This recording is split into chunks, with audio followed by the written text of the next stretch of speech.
जय हिंद दोस्तों, मैं Rahul Cheria maths Rahul YouTube channel पर आपका स्वागत करता हूं।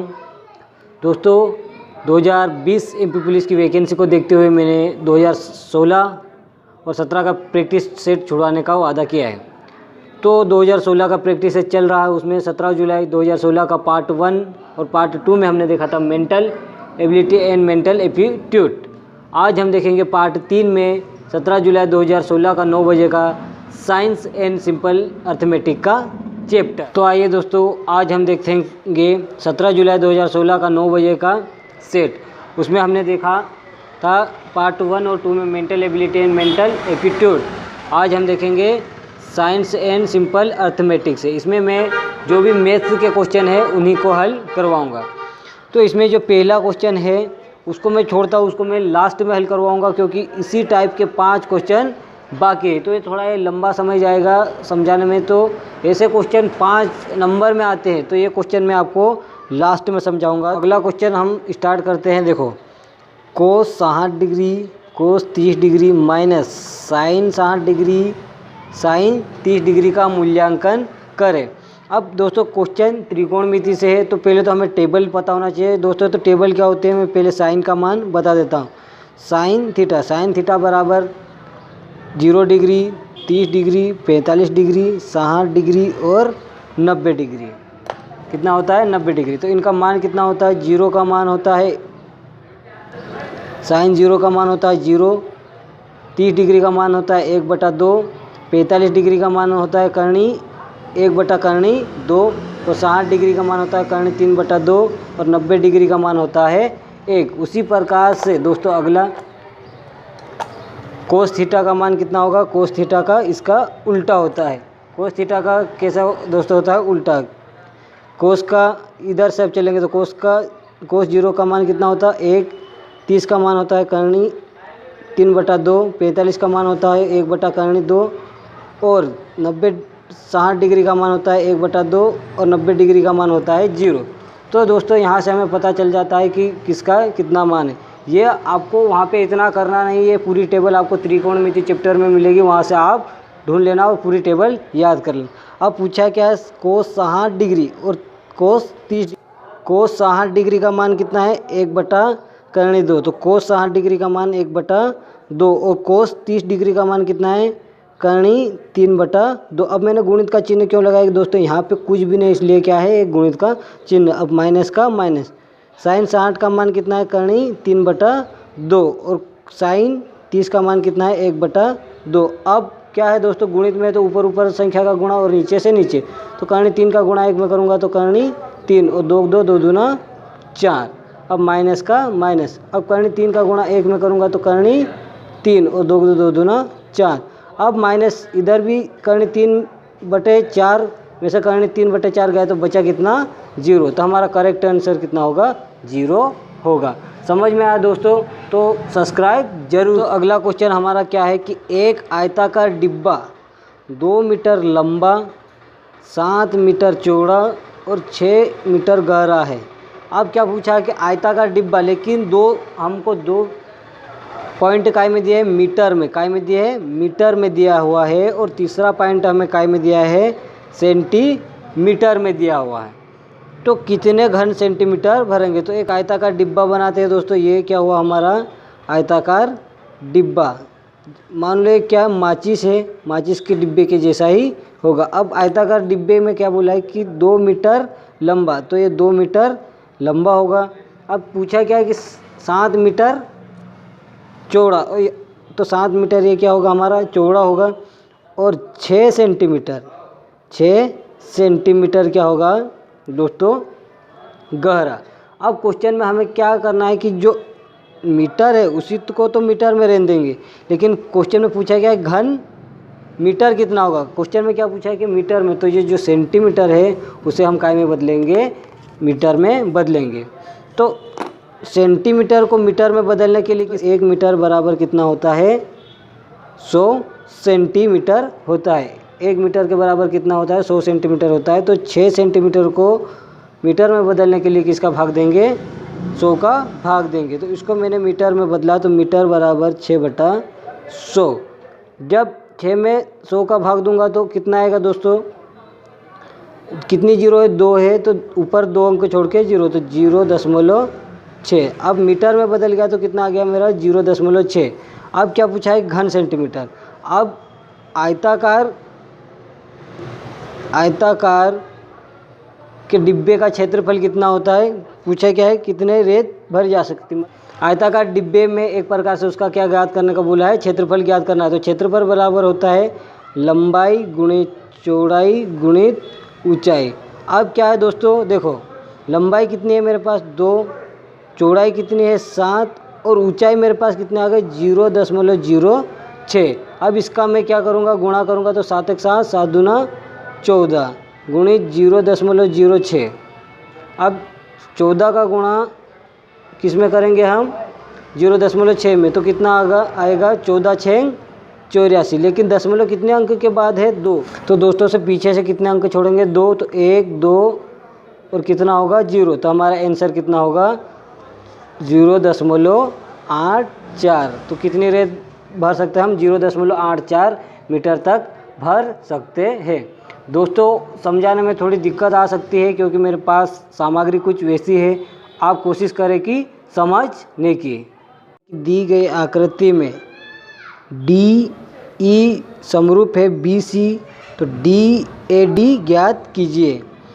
क्वेश्चन में क्या दिया है कि त्रिभुज जो A यहाँ बना देता आता है, तो देखना क्या होगा कि AE बटे AC होता है और AD बटे BD होता है। तो AE का मान कितना है हमारा 1/1.8 और EC का मान कितना है 5.4 बराबर AD का मान कितना है हमें ज्ञात करना है, AD का मान, और BD का मान कितना है 7.2 है। BD का मान कितना हमारे पास 7.2 है।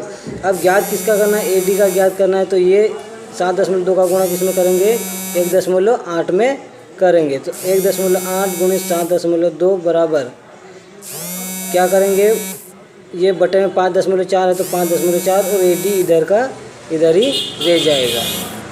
करेंगे दशमलव से दशमलव कट जाएगा, 18 कम 18, 18 तिया कितना होता है 54 होता है। और अब क्या करेंगे, ये दशमलव है, इस दशमलव को उठा के इसके नीचे क्या हम 10 लिख लेंगे बटे में 10।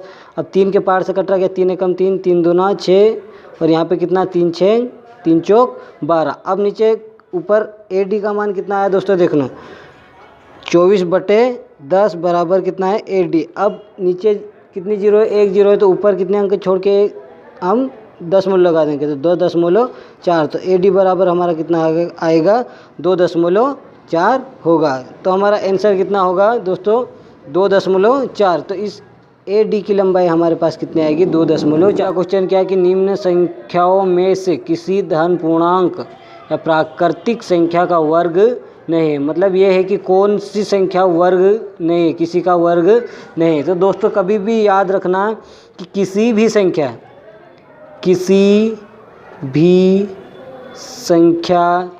के अंत में 2 3 7 और 8 वर्ग नहीं आता है। मतलब दोस्तों ये है कि किसी भी संख्या का वर्ग करोगे आप, देखो दोस्तों जैसे 12 का वर्ग करता हूँ तो कितना आता है 144। उसी प्रकार से क्या है कि किसी भी संख्या का जब आप वर्ग करोगे तो उसके इकाई अंक 2 3 7 और 8 नहीं आएगा। तो अब दोस्तों देखो यहाँ पे पहला ऑप्शन कितना है 6 है, दूसरे में 5 है और तीसरे में 1 है। तो हमारा करेक्ट आंसर कौन सा होगा, ये वाला होगा, क्योंकि इसके इकाई अंक कौन सा है 2 है। और उसने पूछा क्या कि किसका वर्ग नहीं है, तो ये 63 59 2 किसी का भी वर्ग नहीं होगा। तो अगला क्वेश्चन थोड़ा घुमाया हुआ है, उसको ध्यान से पढ़ना। देखो 2430 रुपये की राशि ABC में इस प्रकार विभाजित की गई कि उनके अंश में क्रमशः 5 रुपये 10 रुपये 15 रुपये घटाए जाए, तब शेष अनुपात 3:4:5 होगा। तो B का अंश है, मतलब कि B की राशि कितनी है उसने पूछा है। तो देखो कौन कौन है, A है अनुपात, B है अनुपात और कौन है C है।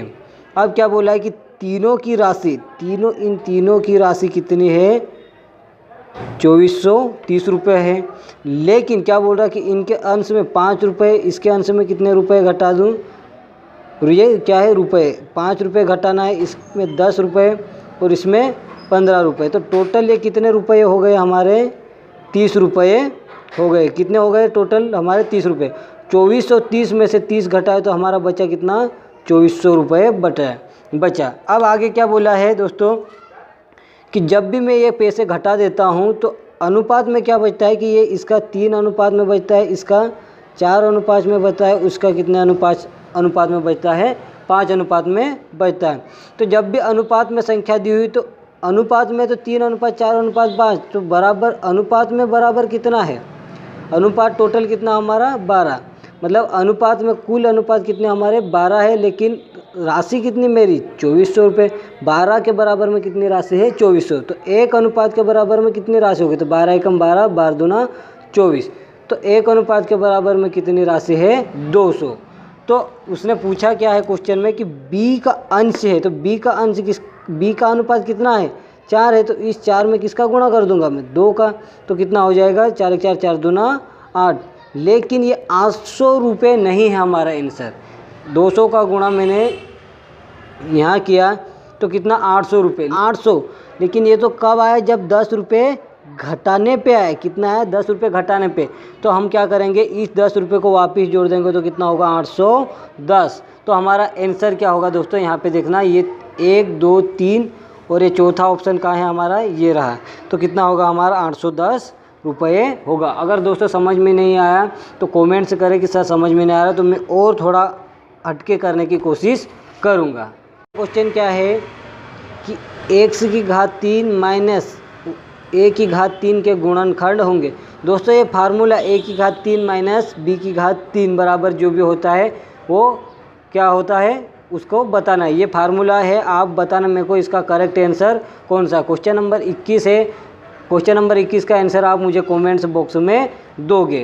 अगला क्वेश्चन दिया है कि 20 खिलौने का क्रय मूल्य 15 खिलौने के विक्रय मूल्य के समान है, तो सौदे में लाभ हुआ या हानि? तो लाभ प्रतिशत अपने को ज्ञात करना है। क्वेश्चन में दिया है कि 20 खिलौने का मतलब गुणा क्रय मूल्य 15 खिलौने के विक्रय मूल्य के बराबर है। तो अब मैं क्या करूँगा? इस क्रय मूल्य को इधर ही रहने दूंगा और इस विक्रय मूल्य को मैं कहाँ ले जाऊँगा? बटे में। अब 15 इधर का इधर और ये जो 20 है इसके बटे में आ जाएगा। अब क्रय मूल्य मतलब खरीदा और विक्रय मूल्य मतलब बेचना। तो कितने में खरीदा मैंने? 15 रुपये में खरीदी और 20 रुपये में बेच दी। तो मेरे को कितने रुपए का लाभ हुआ? 5 रुपये का लाभ हुआ। कितने रुपए का लाभ हुआ? 5 रुपये का। तो लाभ प्रतिशत ज्ञात करना हमें, तो लाभ प्रतिशत बराबर होता है लाभ बटे क्रय मूल्य, और प्रतिशत ज्ञात करने के लिए गुणा। तो लाभ हमें कितने रुपए का हुआ? 5 रुपये का। और हमारा क्रय मूल्य कितना है? 15 रुपये की वस्तु है। और इसमें किसका गुणा कर दूंगा मैं? 5 का गुणा 100 का गुणा कर दूंगा। तो 5 एकम 5, 5 तिया 15। अब 3 का भाग में यहाँ 100 में दूंगा तो 3 तिया 9 और 3 तिया 9। 33 से 1/3% होगा। क्या होगा हमारा करेक्ट आंसर? 33 से 1/3% होगा। अब दोस्तों अगला क्वेश्चन क्या है? देखो, 100 मीटर त्रिज्या वाले वृत्त के अंदर कितने सकेंद्रीय वृत्त बनाए जा सकते हैं? तो दोस्तों ये देखो, एक मैंने क्या बनाया? वृत्त बनाया, उसमें इस त्रिज्या कितनी है हमारी? 100 सेंटीमीटर। अब इसके अंदर कितने सकेंद्रीय मतलब केंद्रक एक ही होना चाहिए। और वृत्त कितने बनाए जा सकते हैं? तो कितने बनाए जा सकते हैं दोस्तों? अनंत वृत्त बनाए जा सकते हैं। तो हमारा करेक्ट आंसर कितना होगा? अनंत होगा। अब चलते हैं दोस्तों हम हमारे फर्स्ट क्वेश्चन पे, जो एक ही क्वेश्चन जो रहता है लेकिन उसी को 5 बार पूछा जाता है। अब दोस्तों पहला क्वेश्चन हमारा क्या है वो देखो। 4 उम्मीदवार MBA पाठ्यक्रम के लिए प्रवेश परीक्षा में शामिल हुए। परीक्षा में कुल 100 प्रश्न थे। प्रत्येक सही जवाब के लिए 1 अंक दिया गया। मतलब कि सही जवाब को देता है तो 1 अंक देता है। प्रत्येक सही जवाब के लिए 1 अंक और प्रत्येक गलत प्रश्न जवाब के लिए 25 काटा गया। मतलब कि एक प्रश्न सही करता हूँ तो 1 नंबर और एक गलत करता हूँ तो 0.25 काट लिया जाता है। प्रयास नहीं किए गए मतलब प्रयास नहीं किया तो उसके लिए कुछ भी अंक नहीं है।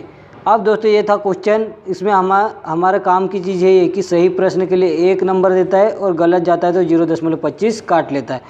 कुछ खानों को जानबूझकर छोड़ दिया गया है। कुछ खानों को जानबूझकर छोड़ दिया गया है। अब दोस्तों ये टेबल पहले तो हम भरेंगे कि टेबल कैसे भरना है। देखो दोस्तों क्या है कि कुल प्रश्न कितने हैं 100। प्रयासी मतलब प्रयास या अटेम्प्ट कितने किए उसने 90 किए और प्रयास नहीं किए तो कितने नहीं किए 10 नहीं किए। मतलब ये तो हमारा कोई लेना देना नहीं। अब प्रयास मतलब उसने हल कितने किए 90 और उसमें से सही कितने किए उसने सही कितने किए 60 किए तो गलत कितने किए होंगे 30 किए होंगे तो हम 30 लिख लेते हैं। अब देखो दोस्तों 60 क्या किए उसने सही किए और 30 क्या किए उसने गलत किए। तो 60 सही किए तो 60 के तो 1 नंबर मिला होगा तो 60 में 1 नंबर मिला होगा तो 60 के 1 नंबर कितना होगा तो 60 ही नंबर होगा। लेकिन दोस्तों 30 गलत भी तो कर रहा हो 30 गलत कर रहा मतलब क्या हुआ 0.25 अंक। तो 25 तिया कितना होता है 75 होता है। 25 तिया कितना होता है 75 होता है। अब कितने अंक के बाद दशमलव है कितने अंक के बाद दशमलव है दोस्तों 2 अंक के बाद दशमलव है। देखो 25 तिया 75 और 0 की 0। अब दो अंक के बाद दशमलव तो 7.5 अंक क्या हो गया उसके माइनस भी होंगे। तो 60 में से 7.5 गया तो बचा कितना हमारा 52.5 बचेगा। मतलब उसे प्राप्त अंक कितने हुए होंगे 52 यह है कि ये क्या अश्विनी है। अब अगला कौन है बाबी कितने क्वेश्चन कर रहा 100 कर रहा है हल। उसने प्रयास नहीं किए कितने प्रयास नहीं किए 75 प्रयास नहीं किए तो प्रयास किए कितने होंगे 75 प्रयास किए होंगे।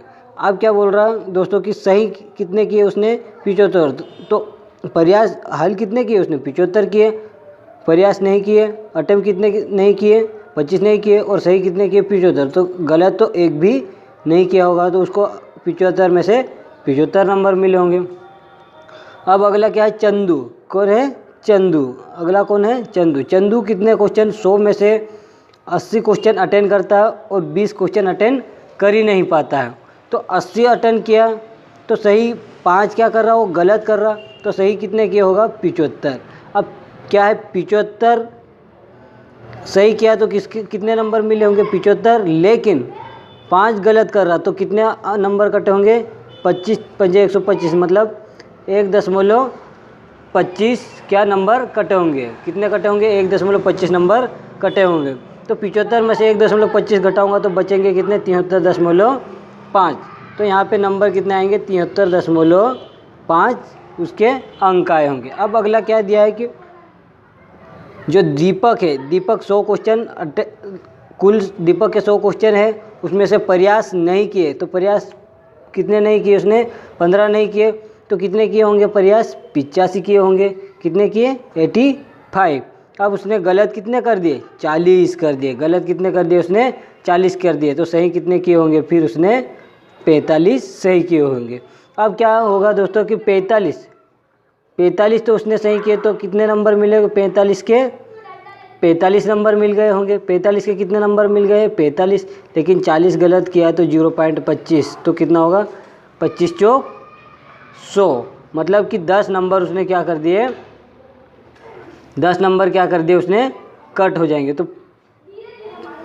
45 में से 10 जाएगा तो बचेगा कितना 35 तो इसको अंक कितने मिले 35 अंक मिले।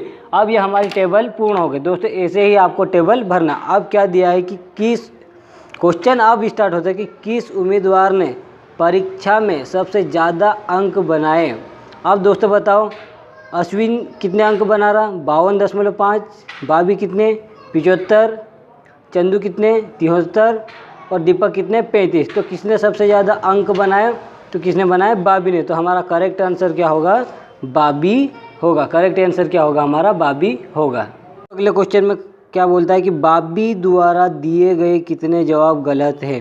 तो पहला क्या अश्विनी दूसरा बाबी तीसरा चंदू चौथा री। तो बाबी द्वारा गलत कितने जवाब दिए? तो बाबी देखो, बाबी 75 प्रयास किए और कितने प्रयास नहीं किए? 25 प्रयास नहीं किए। सही कितने किए उसने? 75। लेकिन बोला गया बाबी द्वारा गलत, तो बाबी कितने गलत दे रहा है? 0। तो हमारा करेक्ट आंसर क्या होगा? 0 होगा, क्योंकि बाबी ने एक भी क्वेश्चन गलत नहीं किया। अब दोस्तों अगला क्वेश्चन क्या है, इसी प्रकार से देखो कि औसत, अगला क्वेश्चन यहाँ पे क्या है कि औसतन कितने सवाल का सही ढंग से 4 उम्मीदवारों ने जवाब दिया? औसतन क्वेश्चन क्या है कि औसतन कितने सवालों का सही ढंग से 4 उम्मीदवारों द्वारा जवाब दिया गया? तो औसतन सही जवाब कितने हैं?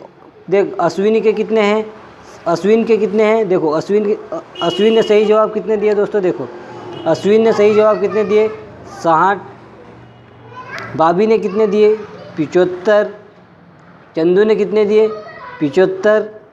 और दीपक ने कितने दिए? 45। कितने सही दिए? 45। अब पूछे क्या औसतन तो कितने लोग हैं? 1 2 3 4, 4 लोग हैं, तो किसका भाग देंगे हम? 4 का भाग देंगे। अब दोस्तों इसको जोड़ने पे कितना आ रहा हमारा? 255 आ रहा, बटे में कितना है? 4। तो 4 का भाग देंगे तो 4 6 24, और बचा कितना? 1, 4 तिया 12, बचा कितना? 3, और 4 पंजे 20। तो दोस्तों देखो 63.5 है कि ऑप्शन में 67, 65 और ये 62.5 है। लेकिन क्या होगा, ये आंसर हमारा करेक्ट होगा, क्योंकि यहाँ पे ऑप्शन गलत लिखा हुआ होगा 63.5। दोस्तों अगला क्वेश्चन क्या है कि दीपक द्वारा दिए गए कितने जवाब सही थे? ये दोस्तों लास्ट क्वेश्चन है, इसका आंसर आप मुझे कमेंट्स में दोगे कि दीपक द्वारा सही जवाब कितने दिए। टेबल को देखना है आपको दोस्तों और बताना है कि कितने जवाब दीपक ने सही किए। तो दोस्तों यहाँ पे होता है ख़त्म हमारा 17 जुलाई 2016 का प्रैक्टिस सेट 9 बजे का। अब देखेंगे हम दोस्तों अगले वीडियो में अगला प्रैक्टिस सेट। तो दोस्तों अगर वीडियो अच्छा लगे तो लाइक करें, शेयर करें एंड सब्सक्राइब करें। जय हिंद, जय भारत, धन्यवाद दोस्तों।